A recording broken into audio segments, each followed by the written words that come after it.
चलिए,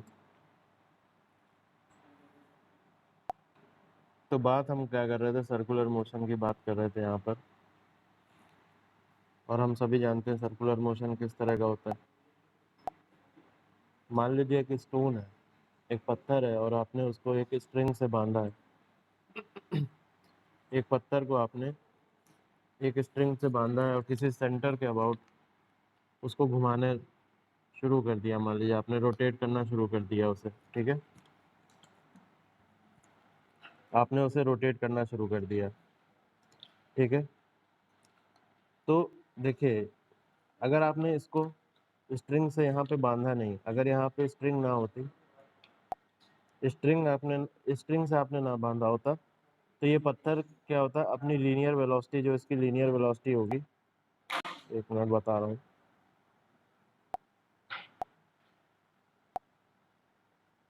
जैसे इस तरह का है, मैं इसमें एक पत्थर बांधता हूँ।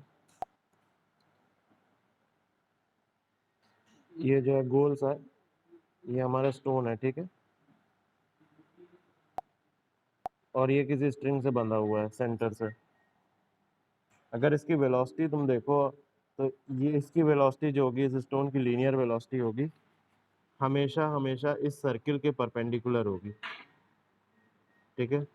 ये जो होगा हमेशा 90 डिग्री बनाएगा एंगल, ठीक है, राइट एंगल ट्रायंगल बनाएगा। और ये जो होगी तुम्हारी होगी लीनियर वेलोसिटी, हमेशा परपेंडिकुलर हमेशा होगी सर्कुलर मोशन, जो सर्किल बन रहा है, ठीक है।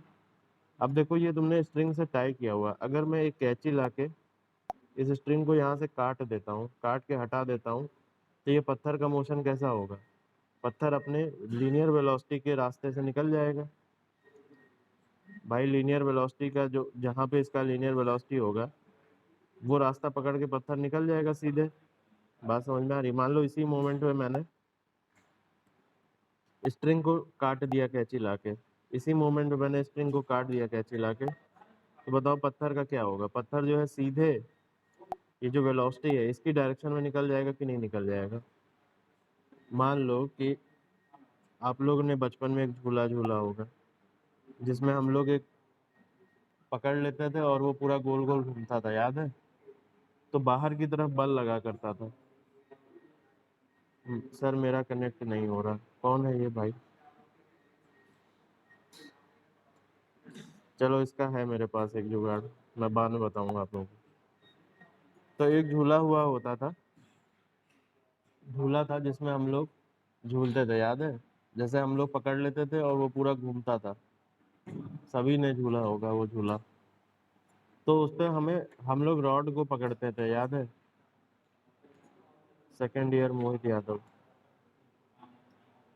अरे यार, सुनो, ये लेक्चर मैं रिकॉर्ड कर रहा हूँ, मैं यूट्यूब पे डाल दूंगा। जिन लोगों का,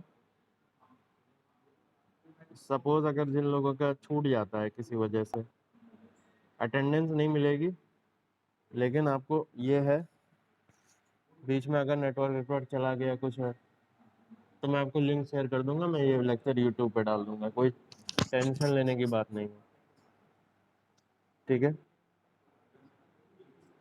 सर ये क्लियर है? अच्छा, नहीं और लोगों को क्लियर नहीं होगा ना, तो ये कल काफी लोगों ने मुझसे कहा था, तो उन लोगों के लिए है। तो जल्दी खत्म कर देंगे, ज़्यादा टाइम नहीं लगेगा, आधा घंटा, बस कुछ बेसिक्स बताना है। वो बेसिक्स अगर नहीं बताए गए तो वो हमेशा, मतलब कभी भी कंप्लीट नहीं रह पाएंगे आप।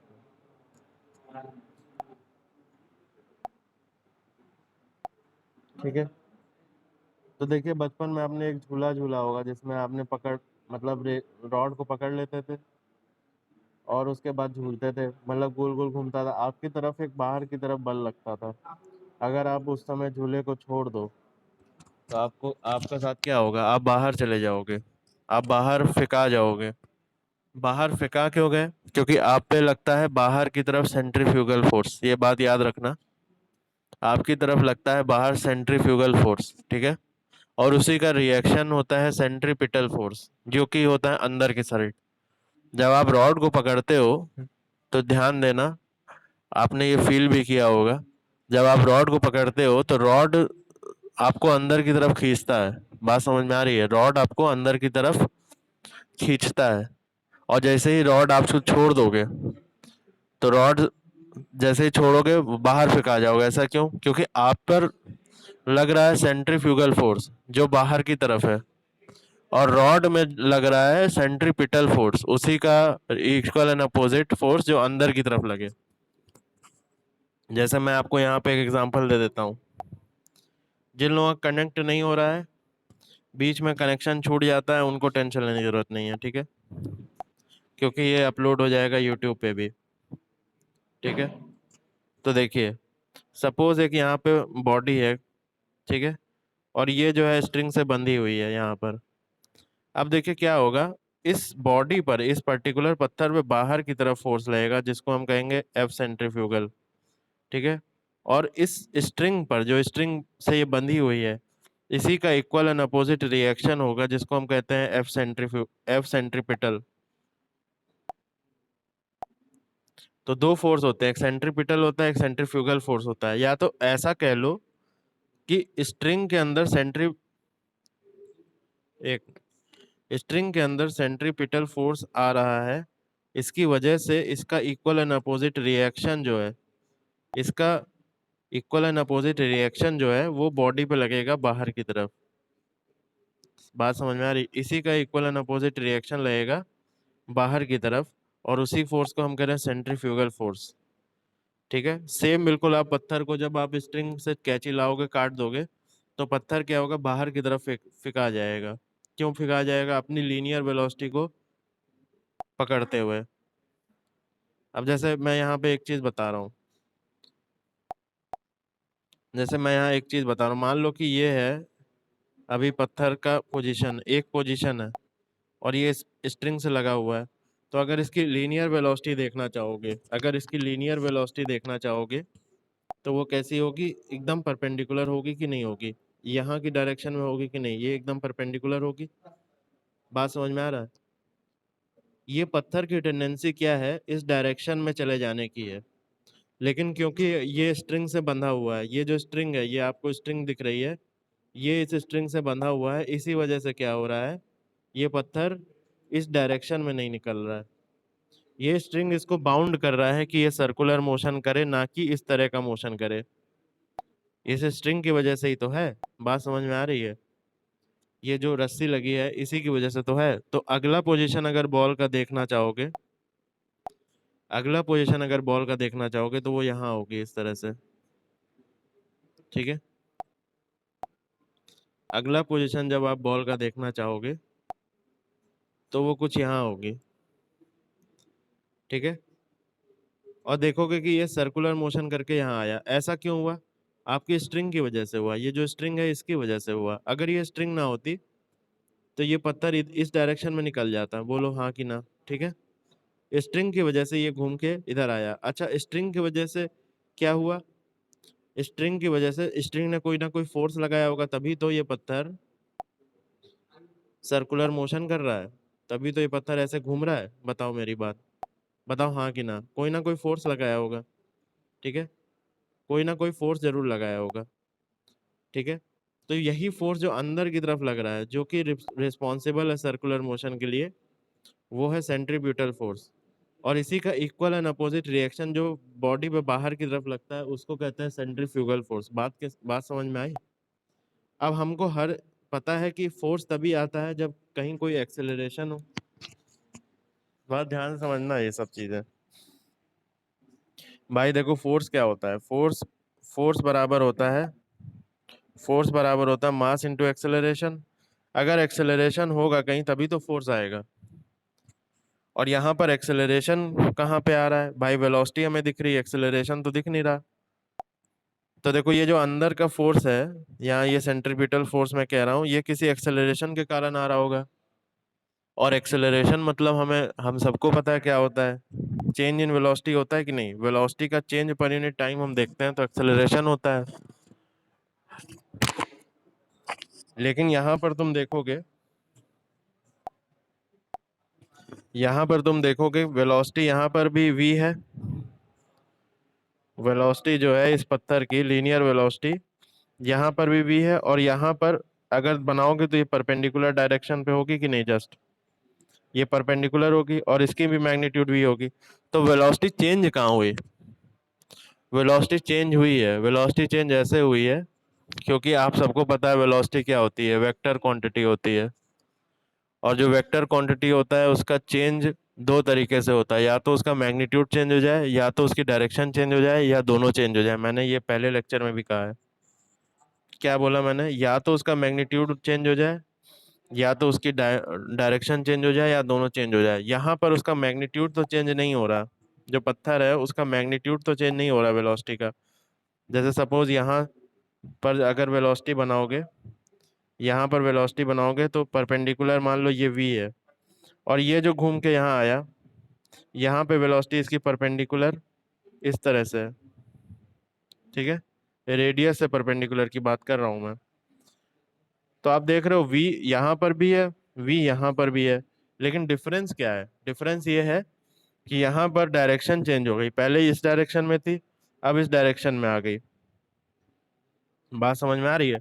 और अगर कोई वेक्टर क्वांटिटी ऐसे चेंज करता है डायरेक्शन, तो उसको हम कहते हैं कि चेंज हो गई वो मतलब वेलोसिटी में चेंज आ गया, हालांकि खाली डायरेक्शन में चेंज आया, मैग्नीट्यूड में चेंज नहीं आया। बात समझ में आ रही है? और इस डायरेक्शन की चेंज की वजह से एक अंदर की तरफ एक्सेलरेशन लगता है, जिसको हम वी स्क्वायर बाय आर कहते हैं, जिसको सेंट्रीपिटल एक्सेलरेशन भी कहा जाता है, और हम इसको कहते हैं वी स्क्वायर बाय आर। और जब इसको एम से मल्टीप्लाई कर देते हैं तो यही हमारा क्या हो जाता है? सेंट्रीपिटल फोर्स हो जाता है कि नहीं हो जाता है? तो बात समझ में आई? बात बिल्कुल समझ में आई, ठीक है। तो आपसे अभी तक जो डिस्कशन हुआ है वो हम सर्कुलर मोशन के बेसिक्स की बात कर रहे थे। बेसिक्स में हमने यही बताया था आपको कि अगर कोई बॉडी सर्कुलर मोशन कर रही है तो बेसिकली लीनियर वेलोसिटी का जो डायरेक्शन है उसके चेंज के कारण ये हो रहा है। अगर लीनियर वेलोसिटी की डायरेक्शन चेंज ना हो तो सर्कुलर मोशन नहीं होगा, ठीक है। बात समझ में आ गई? लीनियर वेलोसिटी के चेंज, डायरेक्शन के चेंज के कारण अंदर की तरफ सेंट्रीब्यूटल एक्सेलरेशन आता है, और उससे जनरेट होता है सेंट्रीपिटल फोर्स। बात समझ में आ रही है? जो कि उस पत्थर को बाहर की तरफ फेंकने नहीं देता, बल्कि उसको बाउंड करता है कि वो एक सर्कुलर मोशन करे। समझ गए? बात कर रहे हैं वेलोसिटी की, तो देखिए वेलोसिटी की बात जब करते हैं तो मान लीजिए एक पार्टिकल है, आप इसको वही स्टोन भी ले सकते हो, और वो आप उसको स्टोन भी ले सकते हो, या आप उसको एक पार्टिकल भी ले सकते हो, आपकी जैसी मर्जी, ठीक है। और वो बाउंड है कहीं से। अब यहाँ पे देखिए सोचा ये गया कि यहाँ इसकी लीनियर वेलोसिटी अगर v है, जो कि परपेंडिकुलर होती है सेंटर डिस्टेंस के, ठीक है भाई, ये इस तरह का सर्किल बनाएगा। तो ये जो सेंटर डिस्टेंस है इसके परपेंडिकुलर किसी भी पॉइंट पर आप वेलोसिटी बनाओगे उस सेंटर डिस्टेंस से परपेंडिकुलर होगी। सपोज मैं लीनियर वेलोसिटी यहाँ की बनाना चाहता हूँ, यहाँ की बनाना चाहता हूँ, तो ये कैसे बनेगी? इसके परपेंडिकुलर इस तरह से। हालांकि पूरी तरह के परपेंडिकुलर अच्छे से नहीं बना है, लेकिन आप समझ सकते हो मेरा क्या आइडिया है कहने का। इस लाइन के परपेंडिकुलर बिल्कुल ऐसे करके बनेगी, ठीक है। तो ये बात हुई लीनियर वेलोसिटी की। अब एक होता है लीनियर वेलोसिटी का जो एंगुलर सब्स्टिट्यूट होता है, उसको ओमेगा कहते हैं, ठीक है। उसको कहते हैं एंगुलर वेलोसिटी। जैसे लीनियर वेलोसिटी होती है, भाई एक बॉडी है वो इधर की तरफ चली, एक बॉडी है मान लो, वो लीनियरली इधर की तरफ मोशन करता है v से, ठीक है। तो इसको हम लीनियर वेलोसिटी कहते हैं। अब यही बॉडी अगर रोटेशनल मोशन करने लगे तो हम क्या कहेंगे उसको? हम उसको एंगुलर वेलोसिटी के टर्म्स में कहते हैं। कहने का मतलब है, अगर ये बॉडी है लीनियर लीनियर मोशन कर रही है, और कुछ समय बाद ये यहाँ से किसी एक पॉइंट से किसी एक पॉइंट आ गई, ठीक है, एक्स डिस्टेंस चल के, ठीक है, एक्स डिस्टेंस चल के आई किसी एक पर्टिकुलर टाइम पे, तो एक्स बाई टी ही क्या हो जाता है? लीनियर वेलोसिटी हो जाती है कि नहीं? डिस्प्लेसमेंट पर यूनिट टाइम कोई लीनियर वेलोसिटी कहते हैं कि नहीं कहते हैं, बताओ। उसी तरह यहाँ सर्कुलर मोशन में देखो, तुमने कोई ना कोई एंगल ट्रेवल किया है यहाँ पर, थीटा। बात समझ में आ रही है? जैसे यहाँ पर तुमने डिस्टेंस ट्रेवल किया था एक्स, वैसे ही यहाँ पे तुमने कुछ एंगल ट्रेवल किया है थीटा, ठीक है, और यही थीटा क्या होता है, एंगुलर डिस्प्लेसमेंट होता है। यही थीटा क्या होता है, एंगुलर डिस्प्लेसमेंट होता है, ठीक है। तो अगर लीनियर डिस्प्लेसमेंट पर यूनिट टाइम लीनियर वेलोसिटी है, तो एंगुलर डिस्प्लेसमेंट पर यूनिट टाइम क्या हो जाएगी मेरे दोस्त, वो हो जाएगी एंगुलर वेलोसिटी। यानी कि अगर मैं बात करूं angular velocity per unit time की, angular velocity per unit time की, तो वो हो जाएगी ओमेगा। किसी को कोई दिक्कत है?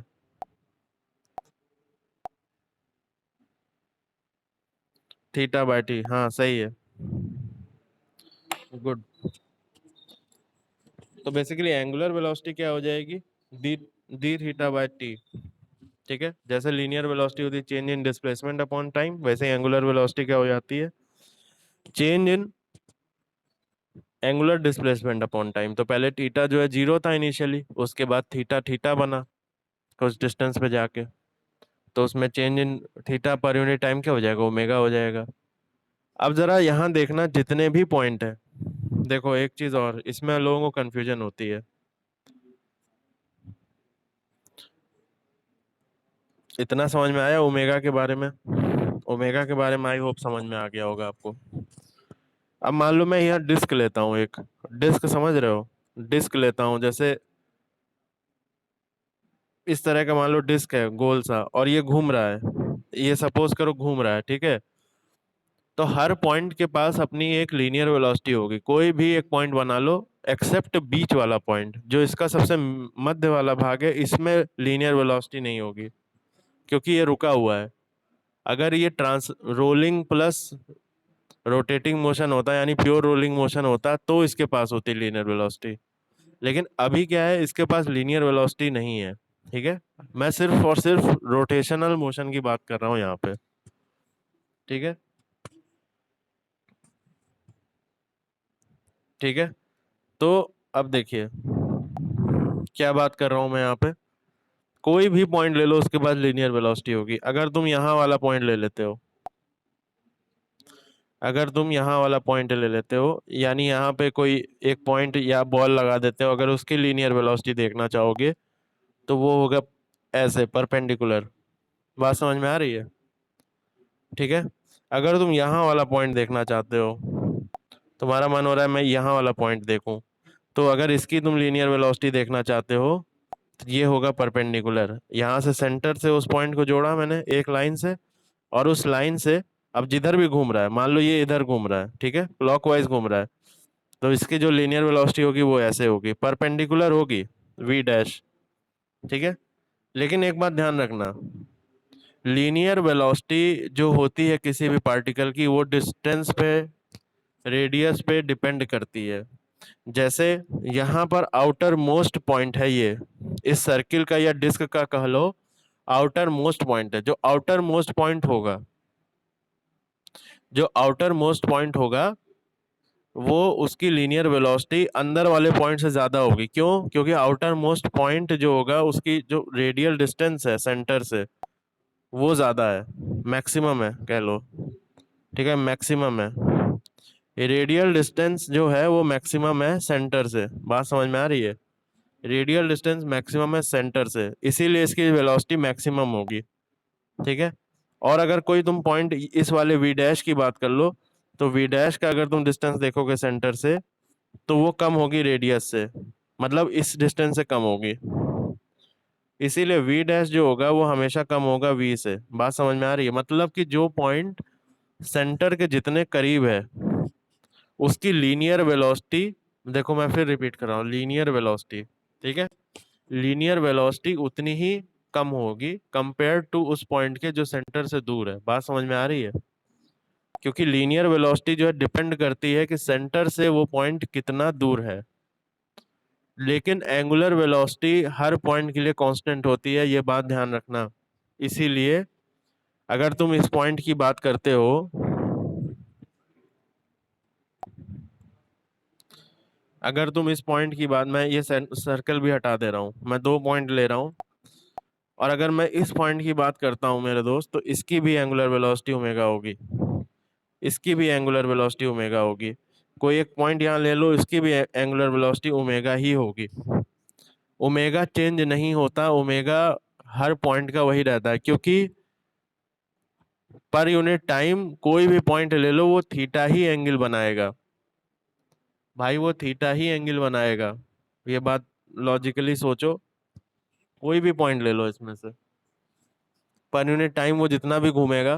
भाई इन दोनों पॉइंट की बात करो, इन दोनों पॉइंट की बात करो, इन दोनों पॉइंट की, तो पर यूनिट टाइम मान लो ये यहाँ से, ये पॉइंट अगर यहाँ देखोगे तो यहाँ पे नजर आएगा। मान लो ये घूम के यहाँ आया, ये घूम के यहाँ आ गया, ठीक है, ठीक है। तो यही तो मेरी एंगुलर डिस्प्लेसमेंट हुई, और ये दोनों के लिए थीटा है। तो जब थीटा पर यूनिट टाइम निकालोगे तो ओमेगा आएगा, यानी कि ओमेगा हर पॉइंट के लिए सेम होता है, लेकिन लीनियर वेलोसिटी वेरी करती है रेडियस से। बात समझ में आ रही है? लीनियर वेलोसिटी रेडियस पे डिपेंड करती है मेरे दोस्त। बात समझ में आ रही है? इसीलिए यहाँ पे एक रिलेशन होता है लीनियर वेलोसिटी और ओमेगा का, ध्यान से सुनना। देखो हम लोगों ने एक बहुत पहले एक फॉर्मूला पढ़ा था, arc is equal to radius in R theta पढ़ा था। हम सबको पता है अगर इस तरह से एक आर्क बना हुआ है, बीच में जो है थीटा एंगल है, ये रेडियस है, तो ये जो लेंथ होगी, ये जो लेंथ होगी, ये जो लेंथ होगी, ये जो लेंथ होगी, ये क्या होगी? आर्क की डिस्टेंस क्या होती है? आर इंटू थीटा होता है कि नहीं होता है? मतलब ये देखो, ये क्या है? एंगुलर डिस्प्लेसमेंट है, ये रेडियस है, तो इससे तुमको लीनियर डिस्प्लेसमेंट मिली। मान लो ये पत्थर है, तो इसकी लीनियर डिस्प्लेसमेंट क्या हुई होगी? यहीं से तो यहाँ तक, इस पॉइंट की जो लीनियर डिस्प्लेसमेंट होगी, यहाँ से यहाँ तक की तो होगी मेरे भाई। बात समझ पा रहे हो मैं क्या कह रहा हूँ? इसीलिए arc is equal to R theta होता है, ठीक है। अब यहाँ, अब ऐसे ही बिल्कुल सेम, बिल्कुल जाओ वेलोसिटी पे, ठीक है। वेलोसिटी जो लीनियर वेलोसिटी होगी, मेरी बात ध्यान सुनना, आर्क जो है करस्पॉन्ड कर रहा है एक तरह से लीनियर डिस्प्लेसमेंट, ठीक है। तो लीनियर वेलोसिटी जो होगी वो क्या होगी? v is equal to R into theta की जगह क्या आ जाएगा? ओमेगा आ जाएगा। देखो यहाँ पे आर्क हो गया लीनियर डिस्प्लेसमेंट, आर्क हो गया लीनियर डिस्प्लेसमेंट बराबर आर इंटू एंगुलर डिस्प्लेसमेंट। तो यहाँ पे वेलोसिटी में कैसे उसको चेंज किया? v बराबर आर इंटू ओमेगा। बात समझ में आ रही है? थीटा को बदल लिया रोटेशनल के टर्म्स में, जिसको कहा एंगुलर स्पीड। आर्क को चेंज कर लिया, लीनियर डिस्प्लेसमेंट को कहा लीनियर वेलोसिटी, और आर। अब देखो यहाँ पर मैं थोड़ा जल्दी जल्दी कर रहा हूँ, क्योंकि ये हमारे विषय नहीं है पढ़ने का, इसका तो यूज करना है, 12th में पढ़ चुके हैं, ठीक है। तो देखिए, इसी तरह एक्सेलरेशन का भी होता है। अगर लीनियर एक्सेलरेशन की बात करोगे, अब लीनियर एक्सेलरेशन क्यों आया, तो वो टॉपिक छोड़ दीजिए अभी। मैं यूनिफॉर्म सर्कुलर मोशन की बात कर रहा हूँ, जिसमें सिर्फ एक ही एक एक्सेलरेशन होता है, जो होता है सेंट्रीपिटल एक्सेलरेशन। उस सेंट्रीपिटल एक्सेलरेशन अगर वो नहीं है तो सर्कुलर मोशन नहीं हो सकता। मेरी बात ध्यान देना, अगर सेंट्रीपिटल एक्सेलरेशन नहीं है तो सर्कुलर मोशन नहीं हो सकता। क्योंकि आप लॉजिकली अगर सोचो तो सेंट्रीपिटल एक्सेलरेशन आया क्यों? लीनियर वेलोसिटी के डायरेक्शन के चेंज के कारण आया था। और अगर लीनियर वेलोसिटी का डायरेक्शन का ही नहीं चेंज होगा, तो वो जो पॉइंट है जो जिसको सर्कुलर मोशन करना है, वो गोल गोल कैसे घूमेगा? बात समझ में आ रही है? बात समझ में आ गई होगी मेरे ख्याल से। तो यहाँ पे देखो, वेलोसिटी का जो है, वेलोसिटी वो आर पे डिपेंड करती है, ठीक है। आर पे डिपेंड करती है। जितना जितना ज्यादा आर, उतनी ज्यादा लीनियर वेलोसिटी। और ओमेगा अगर तुम देखोगे तो कांस्टेंट होगा, क्योंकि ओमेगा हर पॉइंट के लिए सेम होता है, ये मैं बात बता चुका हूँ आपको, ठीक है। हर पॉइंट के लिए ओमेगा जो होता है वो सेम होता है, ठीक है। अब इसी का यूज करने वाले हैं क्वेश्चन में। ये जो रिलेशन है v is equal to R omega, ठीक है, इसी का हम यूज करने वाले हैं आगे। अब बहुत ध्यान रखना, v is equal to R omega, ये बात दिमाग में डाल लो। v is equal to R omega, linear velocity is equal to radius into angular velocity. अब एंगुलर वेलोसिटी की यूनिट देखो क्या होती है। देखो लीनियर वेलोसिटी की अगर यूनिट देखोगे तो मीटर पर सेकंड होगी, होगी कि नहीं होगी बताओ? मीटर पर सेकंड होगी। तो मीटर क्या है? मीटर है एंगुलर डिस्प्लेसमेंट अपॉन टाइम। लेकिन यहां पर देखो एंगुलर वेलोसिटी की यूनिट क्या होगी? Angular velocity.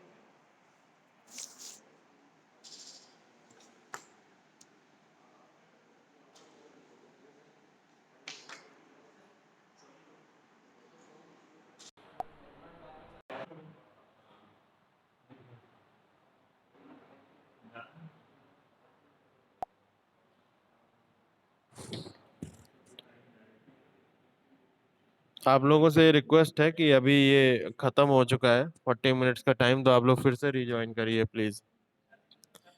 मैं ये मीटिंग अभी एंड करता हूँ, आप लोग फिर से रिज्वाइन करिए। ठीक है, फिर से रिज्वाइन करें।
ये आप लोग हटे नहीं क्या? भारत मुनि भारती ये लोग। अरे भैया लीव कर दो मीटिंग, नहीं तो वो बंद हो जाएगा। बाकी लोग लीव कर दो, फिर से आओ। रविंद्र सत्येंद्र वर्मा।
तो देखिए शुरू करते हैं। आवाज आ रही है मेरी?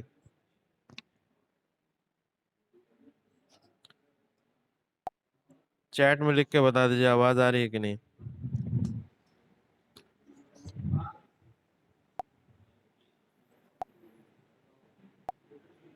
ठीक है, चलो शुरू करते हैं अपना फिर से डिस्कशन। तो हम क्या डिस्कस कर रहे थे? लीनियर वेलोसिटी और एंगुलर वेलोसिटी का रिलेशन देख रहे थे। तो हमने ये देखा था कि लीनियर वेलोसिटी किसी भी पॉइंट की जो सर्कुलर मोशन कर रहा है वो बराबर होती है ओमेगा इंटू आर के।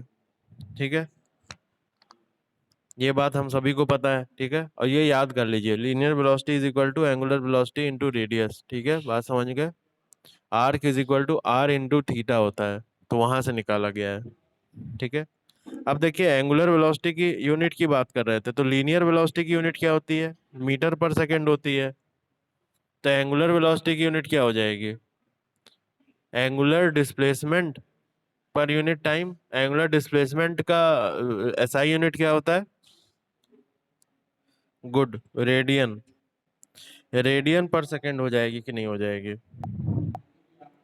रेडियन पर सेकंड हो जाएगा। यानी एंगुलर वेलोसिटी का जो आपका यूनिट आएगा वो आएगा रेडियन पर सेकंड। बात समझ में आ रही है? रेडियन पर सेकंड आएगी एंगुलर वेलोसिटी की यूनिट। ठीक है, चलिए अब देखिए एक यूनिट और होती है रेडियन पर सेकंड की। क्या बात, रेडियन का क्या मतलब हुआ?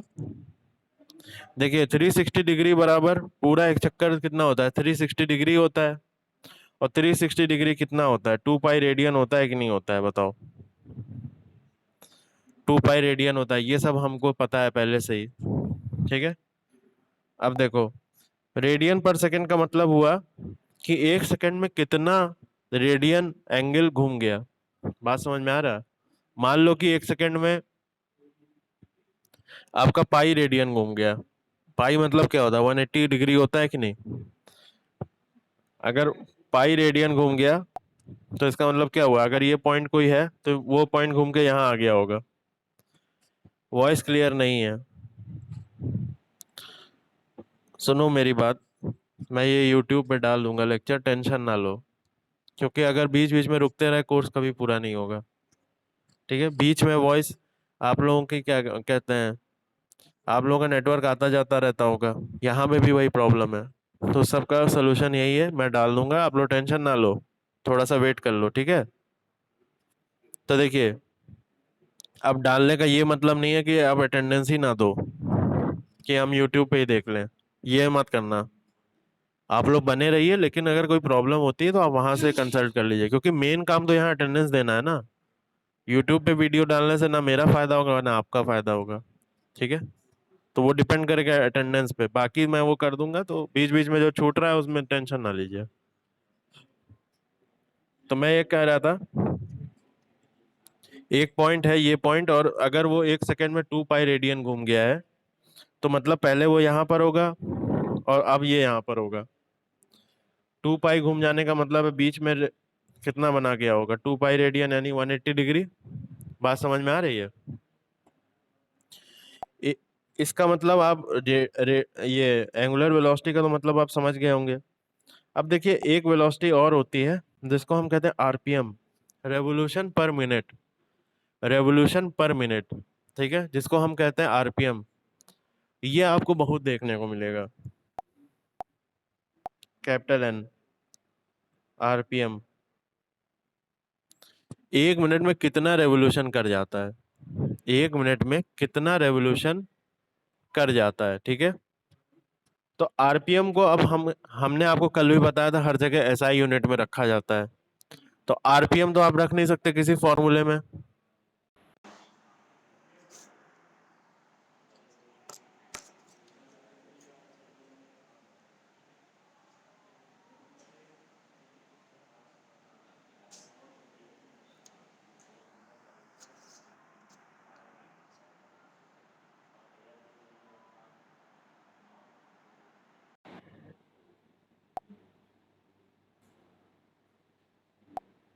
देखिए मेरा भी कनेक्शन यहाँ पर लूज हो गया था, कोई बात नहीं, हम इसे यूट्यूब पे डाल देंगे, कोई टेंशन की बात नहीं है। ठीक है, अब देखिए मैं कह रहा था आरपीएम की बात कर रहा था। आरपीएम क्या होता है? रेवोल्यूशन पर मिनट होता है कि नहीं होता है? 1 मिनट में कितना घूम गया, कितना चक्कर मार गया, उसी को हम कहते हैं आरपीएम। ठीक है, अगर 360 आरपीएम है कहीं पे, अगर 360 आरपीएम है तो 360 आरपीएम का क्या मतलब हुआ? 1 मिनट में 360 चक्कर मार जाता है वो। ठीक है, अगर मुझे उसे रेडियन में चेंज करना है, मेरी बात सुनो, अगर मुझे रेडियन में चेंज करना है आरपीएम को, एन को चेंज करना है ओमेगा को, ओमेगा में आरपीएम क्या होगा? रेवोल्यूशन पर मिनट। ठीक है, और ओमेगा होता है रेडियन पर सेकंड। बात समझ रहे हो? अब देखो, रेवोल्यूशन की कोई यूनिट नहीं होती है, रेवोल्यूशन एक नंबर होता है। अब भाई 1 मिनट में मान लो 10 चक्कर लगा दिया, तो चक्कर का कोई यूनिट होगा? यूनिट कोई नहीं होता 10 चक्कर का। रेवोल्यूशन का कोई यूनिट नहीं होता है। ठीक है, तो रेवोल्यूशन को कैसे लिखें? तो एक बात देखिए, रेवोल्यूशन को मुझे चेंज करना है रेडियन में, और मिनट को चेंज करना है सेकंड में। बात समझ गए? रेवोल्यूशन को चेंज करना है रेडियन में, और मिनट को चेंज करना है सेकंड में। तो एक बात आपको याद होगी, एक रेवोल्यूशन बराबर 2 पाई रेडियन होता है। एक रेवोल्यूशन का क्या मतलब हुआ? एक पूरे चक्कर का क्या मतलब हुआ? 360 डिग्री हुआ कि नहीं हुआ? 360 डिग्री हुआ कि नहीं हुआ? और 360 डिग्री अगर रेडियन में देखोगे तो 2 पाई होता है कि नहीं होता है? 2 पाई रेडियन होता है कि नहीं होता है? ठीक है, इसका मतलब अगर मैं रेवोल्यूशन को रेडियन में चेंज करूंगा, तो सिंपली मैं क्या लिखूंगा? 2 पाई से मल्टीप्लाई कर दूंगा एन को। अब ये आपका रेडियन पर मिनट आ गया। रेवोल्यूशन को जब आपने 2 पाई रेडियन से मल्टीप्लाई कर दिया, तो आपको क्या मिला? रेडियन पर मिनट। अब मिनट को सेकंड में चेंज करेंगे तो नीचे क्या किससे डिवाइड कर देंगे? बोलो, 60 से डिवाइड कर दोगे कि नहीं? और ये आ जाएगा आपका रेडियन पर सेकंड में। क्या बात समझ में आ रही है? रेडियन पर सेकंड में आ जाएगा। क्या इतनी बात समझ में आई? तो ये बात हमेशा आप याद रखिएगा, ये अभी नहीं, सिर्फ फ्लूइड मैकेनिक्स में नहीं, हर जगह ये आएगा। ठीक है, सिर्फ फ्लूइड मैकेनिक्स की बात नहीं है ये। ठीक है, अगर एन है आरपीएम में, 1 मिनट में कितना रेवोल्यूशन है, उसको चेंज करना है ओमेगा में, जो कि है रेडियन पर सेकंड। क्या फॉर्मूला हो जाएगा? ओमेगा बराबर 2 पाई n/60। बात समझ में आ गई? Omega is equal to 2 pi n/60।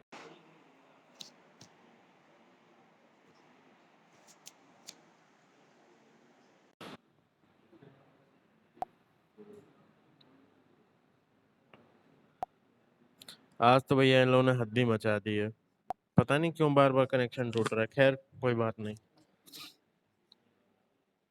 तुम, आई होप आप लोगों को बात समझ में आ गई होगी। आप लोगों को बात समझ में आ गई होगी।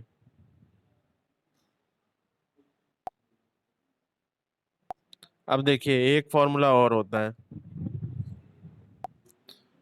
देखिए, आइए बात करते हैं। जैसा कि मैं आपको बता रहा था, व्हाइट बोर्ड कहाँ चला गया? अरे,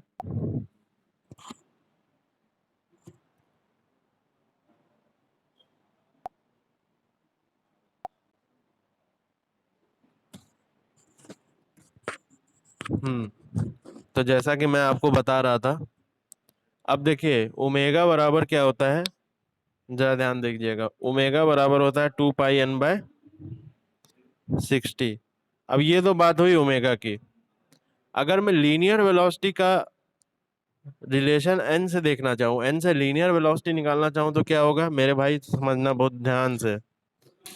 लीनियर वेलोसिटी पे जा रहे हैं, तो हम सबको पता है ओमेगा बराबर क्या होता है, या वी बराबर क्या होता है? ओमेगा इंटू आर होता है कि नहीं होता है? ओमेगा इंटू आर होता है कि नहीं होता है? लीनियर वेलोसिटी बराबर ओमेगा इंटू आर होता है कि नहीं होता है? ठीक है, और यहाँ पे ओमेगा हमें मालूम है। अगर मैं इसी ओमेगा को आर से मल्टीप्लाई कर दूं, यहाँ पे आर से मल्टीप्लाई कर दूं, तो क्या मुझे इसका प्रोडक्ट लीनियर वेलोसिटी दे देगा? भाई बताओ, क्या मुझे इसका प्रोडक्ट लीनियर वेलोसिटी दे देगा? हाँ बिल्कुल दे देगा, क्योंकि हम सबको पता है आर इंटू ओमेगा क्या होता है? लीनियर वेलोसिटी होता है। ठीक है, अब देखो, यहाँ से टू और आर को एक साथ ले लो, और टू और आर को अगर एक साथ ले लोगे तो ये हो जाएगा डायमीटर। इसका मतलब अगर लीनियर वेलोसिटी लिखते हो तो क्या लिखोगे, pi D N by 60। Linear velocity अगर लिखते हो तो क्या लिखोगे, पाई डी एन बाय 60। और ये किस में आएगा, मीटर पर सेकंड में आएगा, अगर आपका डी मीटर में है तो। बात समझ में आ रहा है भाई, बात समझ में आ रही है?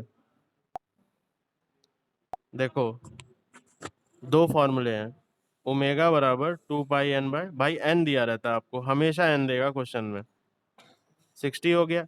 और इसी को अगर तुमको लीनियर वेलोसिटी में बदलना है,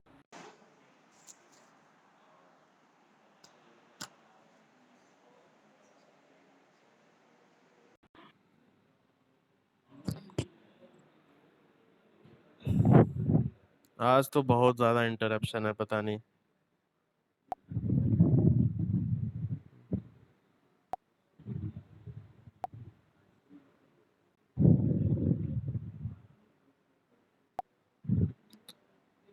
ठीक है, अगर इसी को हमें लीनियर वेलोसिटी में बदलना है एन के फॉर्मूले को, तो क्या लिखेंगे,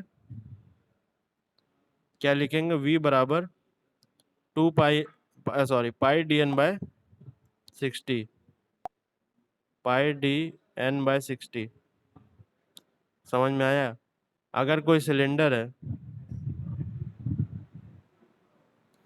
अगर कोई सिलेंडर है इस तरह से, ठीक है, घूम रहा है, रोटेशनल मोशन कर रहा है, ठीक है, अगर मैं इस पॉइंट की, अगर इसकी जो डायमीटर है, अगर मैं डायमीटर देखना चाहूँ, डायमीटर अगर ये है, इसकी डायमीटर अगर मैं डी मान लेता हूँ, और इस पॉइंट का जो वेलोसिटी है, लीनियर वेलोसिटी, वो कैसा होगा, अगर कोई भी पॉइंट है इसकी लीनियर वेलोसिटी इस डायरेक्शन में होगी, मान लो इस तरह से घूम रहा है, ठीक है, एंटी क्लॉकवाइज, तो मैं v कैसे लिख सकता हूँ, अगर आपको क्वेश्चन में n दिया हुआ है, रेवोल्यूशन पर मिनट, तो कैसे लिख सकता हूँ, पाई डी एन बाय 60। बात समझ में आ गया? अगर मैं ओमेगा लिखना चाहता हूँ, अगर मैं ओमेगा लिखना चाहता हूँ तो वो मैं कैसे लिखूंगा बताओ, ओमेगा बराबर क्या हो जाएगा, 2 पाई एन बाय, ओमेगा बराबर क्या आ जाएगा, 2 पाई एन बाय 60। बात समझ में आ गई? आई होप आपको बात समझ में आ गई होगी। सिमिलरली जैसे आप पावर की बात करो लीनियर में, लीनियर में पावर की बात करो, पावर क्या होता है, पावर या वर्क, पावर क्या होता है, जूल पर सेकंड वॉट होता है, तो फोर्स इंटू वेलोसिटी होता है पावर, ठीक है। वर्क पर यूनिट टाइम ही तो पावर होता है मेरे दोस्त, वर्क पर यूनिट टाइम ही तो पावर होता है। और वर्क क्या होता है, वर्क क्या होता है, फोर्स इंटू डिस्प्लेसमेंट होता है, और टाइम से डिवाइड कर दोगे तो यही डिस्प्लेसमेंट बाय टाइम किस में चेंज हो जाएगा, वेलोसिटी में बदल जाएगा। तो पावर की यूनिट क्या हो जाती है, फोर्स इंटू वेलोसिटी। और इसकी यूनिट किस में होगी, एसआई यूनिट क्या होगी इसकी, वॉट होगी कि नहीं होगी बताओ, वॉट क्या होता है, जूल पर सेकंड। ये सब पुरानी बातें हैं यार, देखो, है ना। अब इसी को अगर रोटेशनल टर्म्स में देखोगे तो पावर रोटेशनल टर्म्स में क्या हो जाएगा, फोर्स जो होगा वो टॉर्क में चेंज हो जाएगा, टॉर्क क्या होता है, force into perpendicular distance.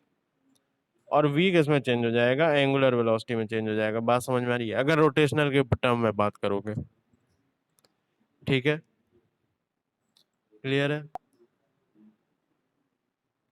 I think आपको क्लियर हो गया होगा। कल के क्वेश्चन पे लौटते हैं अब,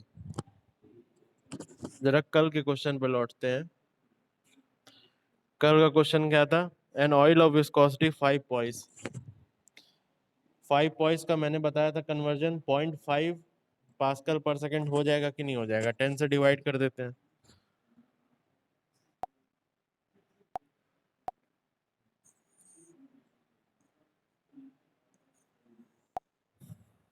ठीक है। तो 5 पॉइस है, उसको 10 से डिवाइड कर देंगे तो पास्कल सेकंड में चेंज हो जाएगा, तो म्यू बराबर कितना आ गया, 0.5 पास्कल सेकंड, ठीक है। और शाफ्ट और स्लीव ली हुई थी। ये क्वेश्चन एक्चुअली में क्या है ना, 5 मार्क्स का है तो, लेकिन इसमें पुराने बेसिक्स इतने यूज हो रहे हैं कि मैं क्या बताऊं। तो बेसिकली मैंने कल बताया भी था आपको शाफ्ट और स्लीव का कंसेप्ट। शाफ्ट है, अब इसकी कोई लेंथ होगी, ठीक है, और ये बंद होती है एक बियरिंग में, ये बंद होती है बियरिंग में, इसकी भी एक लेंथ है, और वो लेंथ भी आपको गिवन है क्वेश्चन में, मैं क्वेश्चन आपको दे दूंगा, तो लेंथ भी वो आपको गिवन है यहाँ पे।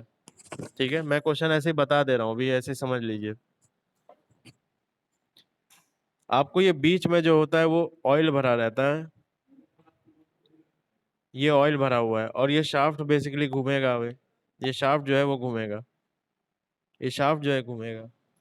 ये शाफ्ट घूमने के कारण क्या होगा, पावर अपनी लॉस्ट करेगा। तो वही पावर लॉस्ट पूछ रहा है। ठीक है, और ये बीच में क्या भरा हुआ है, फ्लूइड भरा हुआ है। ये सारा चीज हम कल बता चुके थे आपको। कैसे निकालना है मैं आपको बताता हूँ, एक बार आप ट्राई करिएगा। अगर आपसे नहीं होता है, मैं क्वेश्चन जो है अभी डाल दूंगा ग्रुप में, आप देख लेना। बात समझ गए? एक बार ट्राई करना, पीछे से क्वेश्चन को सॉल्व करोगे तो आपको हल जल्दी मिल जाएगा। क्या पूछा गया है, power, power lost, rotational motion में power loss T into omega होता है, ये हम सबको पता है। तो पहले अब ओमेगा क्या होगा, एन अगर गिवन है, एन क्वेश्चन में गिवन था, रेवोल्यूशन पर मिनट गिवन था आपको, एन 200 आरपीएम गिवन है। तो ओमेगा तो आपको बड़े आराम से मिल जाएगा। ओमेगा क्या हो जाएगा, 2 पाई n/60 हो जाएगा कि नहीं हो जाएगा, बताओ। 2 पाई n/60 हो जाएगा ओमेगा। और यहाँ से टी क्या होगा, टी है टॉर्क, तो टॉर्क होगा फोर्स इंटू परपेंडिकुलर डिस्प्लेसमेंट। तो यहाँ परपेंडिकुलर डिस्प्लेसमेंट कहीं रेडियस ही तो नहीं है, क्योंकि देखो ये शाफ्ट है ना। अब ये शाफ्ट पे टॉर्क अगर लग रहा है भाई, टॉर्क की वजह से ही तो ये शाफ्ट घूमेगा। तो टॉर्क क्या होगा, इधर की तरफ फोर्स लग रहा होगा। और परपेंडिकुलर डिस्टेंस अगर देखो, तो यही डिस्टेंस क्या होगी, रेडियस के बराबर होगी कि नहीं होगी। इन्हीं दोनों का प्रोडक्ट ही तो होगा टॉर्क। बात समझ में आ रही है? तो आपको क्वेश्चन में रेडियस पता है, रेडियस आपको गिवन है क्वेश्चन में, देखिएगा आपको रेडियस गिवन होगा। मैं कल करा भी दूंगा इस क्वेश्चन को, लेकिन आप खुद से सॉल्व करना। आपको क्वेश्चन में रेडियस गिवन होगा। ठीक है, अब निकालो फोर्स। फोर्स कहाँ से आएगा, फोर्स की सबसे बड़ी दिक्कत है, ये फोर्स कैसा फोर्स होगा भाई। शाफ्ट ले लो इस तरह से, ये शाफ्ट हो गई, ये शाफ्ट हो गई, और फोर्स इस तरह से लग रहा होगा कहीं। ठीक है, आप देखोगे अगर ध्यान से, तो ये शेयर फोर्स नजर आएगा। अब ये शेयर फोर्स अगर है, तो शेयर फोर्स आया होगा शेयर स्ट्रेस से, क्योंकि हम सबको पता है शेयर स्ट्रेस इनटू एरिया बराबर शेयर फोर्स होता है। और शेयर स्ट्रेस निकालना है तो शेयर आपको जाना पड़ेगा न्यूटन्स लॉ ऑफ विस्कोसिटी की तरफ। बात समझ में आ रहा है? अब देखो ध्यान से, न्यूटन्स लॉ ऑफ विस्कोसिटी क्या बताता है, tau is equal to mu du/dy। ये जो dy होगा, यहाँ पे जो dy दिख रहा है, ये dy क्या होगा, स्लीव और शाफ्ट के बीच की दूरी होगी कि नहीं। देखो ये शाफ्ट है, उसके ऊपर स्लीव है। ठीक है, dy मैंने कहा था कि स्लीव और शाफ्ट के बीच की दूरी होगी कि नहीं, ये विजुलाइज हो रहा है कि नहीं हो रहा है।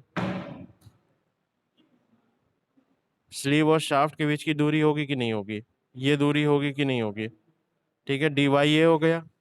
du क्या हो जाएगा, du हो जाएगा चेंज इन वेलोसिटी। अब देखो ये जो बियरिंग होती है वो तो फिक्स होती है, तो यहाँ की वेलोसिटी तो जीरो है। कहाँ की वेलोसिटी देखनी है, वो भी लीनियर वेलोसिटी होती है भाई। एक लेयर दूसरे लेयर के ऊपर निकलती तो लीनियर वेलोसिटी ही तो होती है। यहाँ पर यहाँ लीनियर वेलोसिटी होगी किसकी, शाफ्ट की, क्योंकि शाफ्ट घूम रहा है। तो लीनियर वेलोसिटी कैसे निकालोगे, लीनियर वेलोसिटी कैसे निकालोगे मेरे दोस्त। लीनियर वेलोसिटी क्या होता है, अगर एन गिवन होता है तो पाई dn/60 होता है कि नहीं, लीनियर वेलोसिटी बताओ। पाई dn/60 होता है, तो पाई dn/60 डी आपको गिवन है, और ये क्लियरेंस गिवन है शाफ्ट और स्लीव के बीच का। म्यू पता चल गया, म्यू क्या है, 0.5 है कि नहीं है, 0.5 है म्यू। तो टाउ मिल जाएगा। अगर टाउ मिल गया तो टाउ को हम एरिया से मल्टीप्लाई कर देंगे तो क्या मिल जाएगा, टाउ को हम एरिया से मल्टीप्लाई कर देंगे तो शियर फोर्स मिल जाएगा। और शियर फोर्स को जब आप रेडियस से मल्टीप्लाई करोगे तो टॉर्क मिल जाएगा। देखिए ये क्वेश्चन है 5 मार्क्स का, मैं मानता हूं, लेकिन ये क्वेश्चन तेल पसीना निकाल देगा जिसका कॉन्सेप्ट पहले से नहीं मजबूत है। क्योंकि इसमें जो है अभी का कॉन्सेप्ट नहीं लग रहा है, ये कॉन्सेप्ट लग रहा है पुराना सारा। ठीक है, तो पसीने छुड़ा देगा ये क्वेश्चन, तो बहुत ध्यान से समझिए। अब देखो, टाउ एस तो निकल आएगा, टाउ एस तो निकल आया। टाउ एस इंटू एरिया करोगे तब आएगा शियर फोर्स, लेकिन एरिया कहां से निकालोगे अब? क्या कोई मुझे बता सकता है एरिया क्या होगा? देखो ये शाफ्ट है, शाफ्ट की कुछ लेंथ है और उसके ऊपर स्लीव है, ठीक है, और स्लीव की भी कुछ लेंथ है, ये इस तरह की लेंथ है स्लीव की। किसी ने कोई जवाब दिया? ये बेटा क्रॉस सेक्शनल एरिया है, कोशिश की, अच्छी बात है। ये क्रॉस सेक्शनल एरिया है, लेकिन जरा ध्यान से देखो, मैंने कहा था शियर फोर्स है, अगर अगर शियर फोर्स है तो उस शियर फोर्स जो होगा जिस एरिया के पैरेलल लग रहा है उस एरिया को लेते हैं। अब जरा ध्यान से देखो, शियर फोर्स अगर इस तरह का हुआ, इस तरह का अगर शियर फोर्स होता तब तुम्हारी बात सही होती, पाई आर स्क्वायर है, लेकिन शियर फोर्स कैसा है? ऐसा है। अगर तुम इसका फ्रंट व्यू देखो, बहुत लोगों को यहाँ बाउंस हो रहा होगा मुझे मालूम है, ठीक है, अगर इसका फ्रंट व्यू तुम देखो बेटा, तो यहाँ देखो, अगर यहाँ देखो फ्रंट व्यू, मैं फ्रंट व्यू दिखा रहा हूँ इसका, ठीक है, ये फ्रंट व्यू है। तो जब फ्रंट व्यू देखोगे तो शियर फोर्स आपको ऐसे नजर आएगा, ऐसे होगा, ये शियर फोर्स होगा जो कि टॉर्क प्रोड्यूस कर रहा होगा। भाई किसी चीज को घुमाना है तो इसी तरह से तो होगा, बात समझ में आ रहा है? शियर फोर्स ऐसा होगा। तो ये एरिया कौन सा होगा? ये वाला एरिया होगा कि नहीं? जरा ध्यान से देखना, ये वाला पूरा एरिया होगा कि नहीं, जो कि शियर लग रहा होगा। मैं एक बार ऐसे दिखा देता हूँ आपको।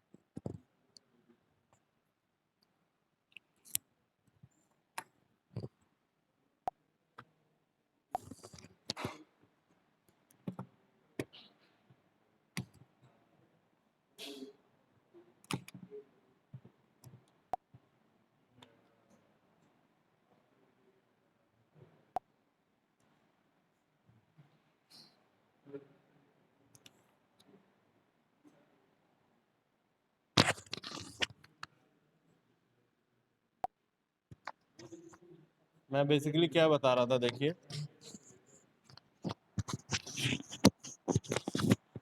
देखिए मैं बता रहा था, सपोज ये शाफ्ट है आपकी, ये शाफ्ट है, ठीक है, इसको अगर घुमाना है, इसको अगर घुमाना है तो फोर्स कैसे लगेगा? फोर्स ऐसे लगेगा कि नहीं लगेगा बताओ? तभी तो तुम इसको घुमा पाओगे, ऐसे बात समझ में आ रही है, तभी इसको घुमा पाओगे।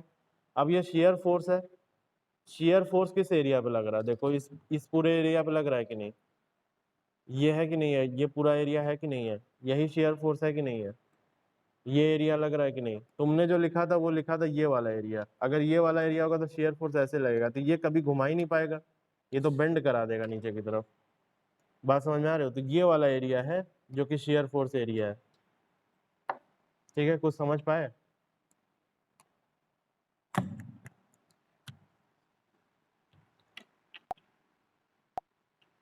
शेयर फोर्स एरिया समझ पाए? तो यहाँ पर शेयर फोर्स एरिया देखो क्या होगा।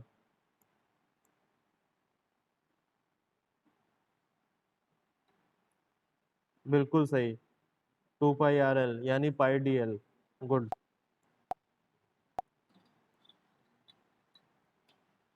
तो यहाँ पर क्या है, देखो, ये L डिस्टेंस है, यही वाला सारा एरिया तो है, यही वाला जो सरफेस एरिया है इस शाफ्ट का, वही एरिया तो है जिसपे शियर फोर्स लग रहा है, बताओ।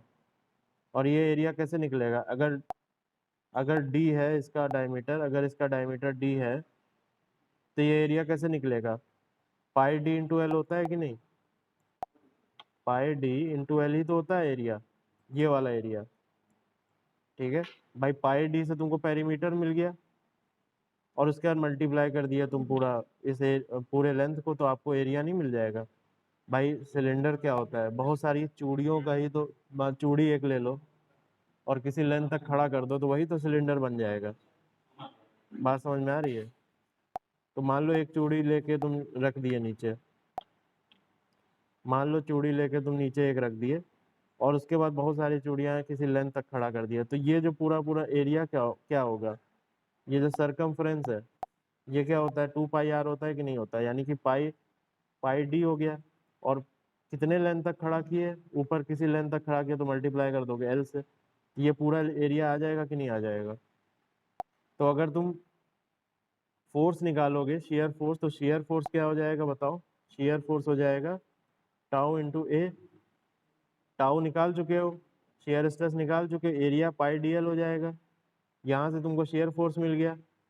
अब टॉर्क निकालोगे तो हम सभी को पता है टॉर्क क्या हो जाएगा, शेयर फोर्स इंटू रेडियस, तो आ जाएगा टॉर्क, और टॉर्क इंटू ओमेगा हम निकाल लेंगे तो पावर आ जाएगा। तो एक बार इसको ट्राई करिएगा, मैं फिर करा दूंगा कल इसे। दिखने में तो ये 5 मार्क्स का क्वेश्चन है, लेकिन इसमें कंसेप्ट बहुत है, और ऐसे कंसेप्ट हर जगह यूज होगा, सिर्फ फ्लूइड मैकेनिक्स में नहीं। अब आप अपने सवाल पूछ सकते हैं जल्दी से। आंसर मैं कल बता दूंगा आपको, मुझे तो सॉल्व करना ही है। सर नोट्स कैसे बनाए,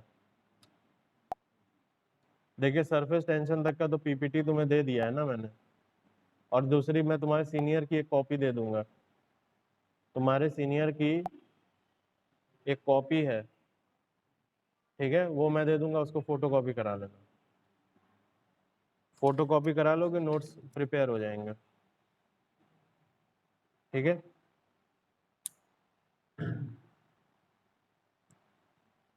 और देखो जो पढ़ा रहे वो समझ में आ रहा है कि नहीं आ रहा है,